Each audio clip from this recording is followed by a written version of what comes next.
Hello guys and welcome back to our channel. Today's tutorial, I'm going to show you how to use templates from the Goodnotes marketplace.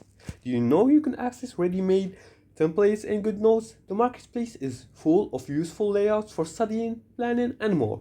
So let's see how to use them. But before we start, here's a quick guide on how to install and download the Goodnotes application. We're just gonna head to the Play Store or App Store depending on which device you're using, and you're gonna search for Goodnotes. Once you find this, you're going to make sure to click on install, and once the installation is complete, you're going to open the Goodnotes application and make sure you log in with your Google account or your other account. Now once you're logged in and you're in your account's dashboard, here you're going to open the Goodnotes and go to the marketplace section. As you can see in the left side of the screen, there are a few options. You're going to scroll all the way down and select the fourth one, which is marketplace.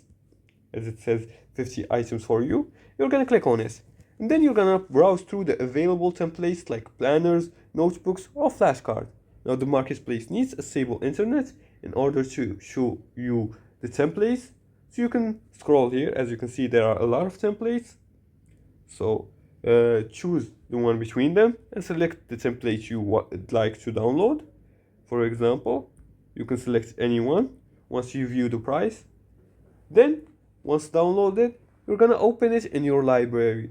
Now you're gonna go to your library and you're gonna find it there and you're gonna open it. Start using it like just any other notebook.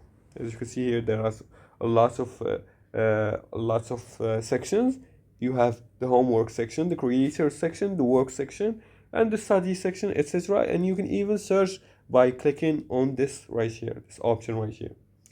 Now, the flashcards. Marketplace templates makes your notes more structured and efficient. So explore them and upgrade your productivities. And if you like this video and found this helpful, please like and subscribe and leave a comment below the video if you have further more questions about this topic. Thanks for watching and see you again in the next tutorial.